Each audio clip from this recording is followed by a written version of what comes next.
हरिवंश श्री राधा वल्लभ श्री हरिवंश। भोजन अर्थात खाना खाने के सही तरीके को जान लोगे तो आनंद ही आनंद, सुख ही सुख रहेगा। किसी प्रकार का कोई कष्ट नहीं होगा। मानसिक विक्षेप से भी आप दूर रहोगे और आपकी बुद्धि पवित्र हो जाएगी। बस केवल भोजन करने के तरीके में सुधार करना क्या है?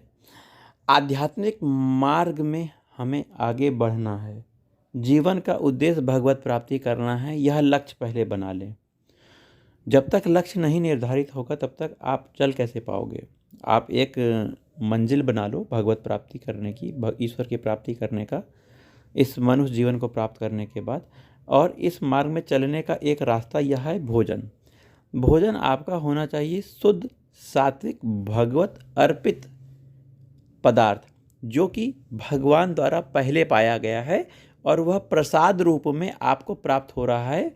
भगवान का प्रसाद आप पा रहे हो, यही आपका भोजन होना चाहिए। क्योंकि कोई भी वस्तु हम भोक्ता भाव से नहीं ग्रहण कर सकते। हम भगवान को अर्पित करके उस वस्तु का सेवन प्रसाद भाव से करते हैं। तो यह भोजन सात्विक हो गया, अर्थात इसमें किसी प्रकार की कोई गंदी पदार्थ नहीं है, अर्थात अभक्ष्य पदार्थ नहीं है, जैसे मांस, मछली, मदिरा आदि आदि।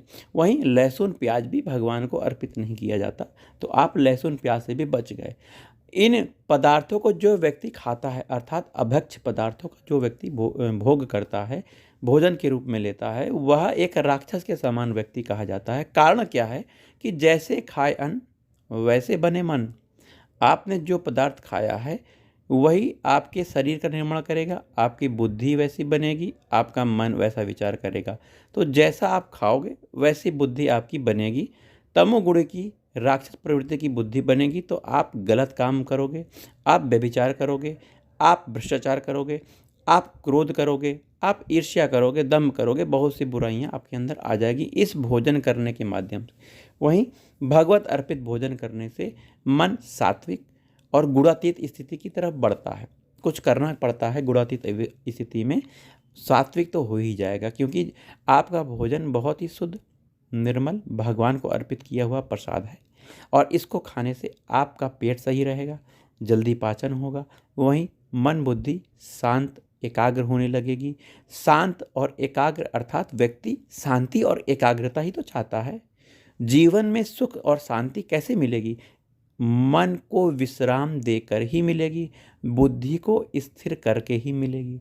तो ये भोज्य पदार्थ आपके बहुत प्रभावशाली भूमिका निभाते हैं इस स्थिति में पहुंचने में।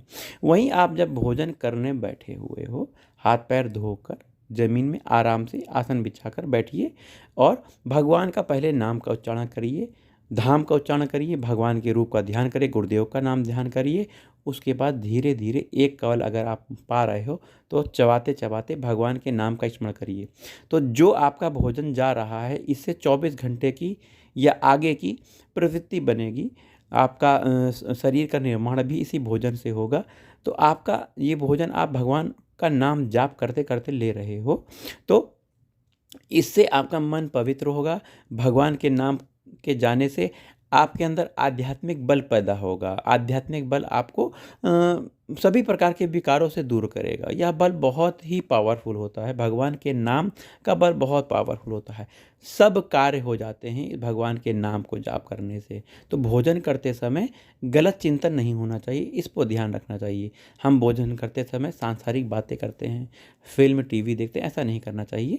हमें भगवान का नाम का ध्यान करना है और उनके नाम का उच्चारण भी मन ही मन करना है। मन ही मन, खाते समय बोलना नहीं है, मन ही मन इसका उच्चारण करना और सुनना भी है।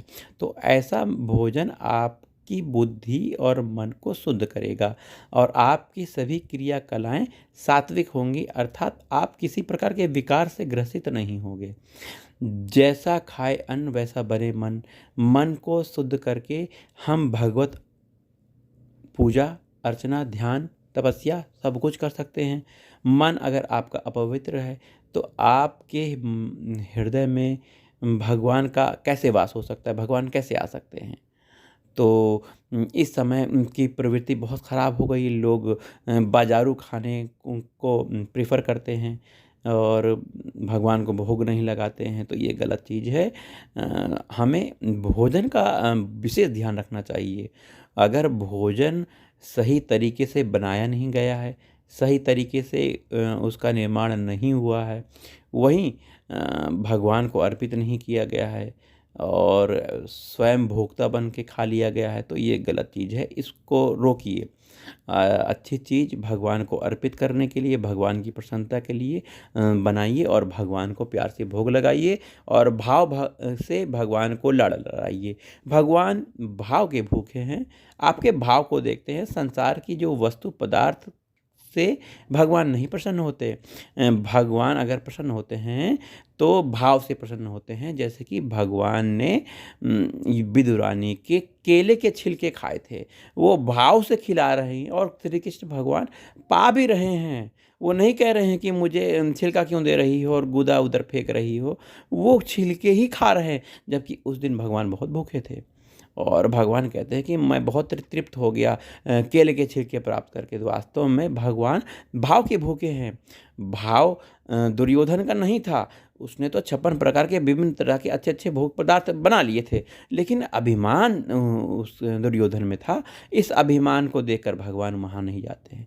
तो आप ना समझिएगा कि अमीरों के यहाँ जो अच्छे भोग पदार्थ बनते हैं भगवान उनका भोग लगाते नहीं। नहीं, भगवान आपके घर में बनी हुई सूखी रोटी का भोग लगाएंगे। यदि आप प्रेम से, भाव से भगवान को अर्पित करोगे और प्यार से बोलो कि प्रभु मुझ अधम के पास, मुझ गरीब के पास यही आपका दिया हुआ है, प्रभु आप पाओ। तो भाव से भगवान को भोग लगा और जो भोग लगा हुआ है उसे पाओ, प्रेम से पाओ, तभी आप भगवत प्राप्ति के मार्ग में आगे बढ़ोगे। और ये भोजन प्रसाद आपकी आध्यात्मिक उन्नति और भगवत प्राप्ति के मार्ग में बहुत बड़ी भूमिका निभाएगा। इसलिए खान पान की आदतों को सुधार करिए, सही तरीके से खाइए, सात्विक भोजन जो कि भगवत अर्पित है उसे प्राप्त करिए और मन को भगवान के चरणों में लगाने का प्रयास करिए। जय जय राधा वल्लभ, श्री हरिवंश।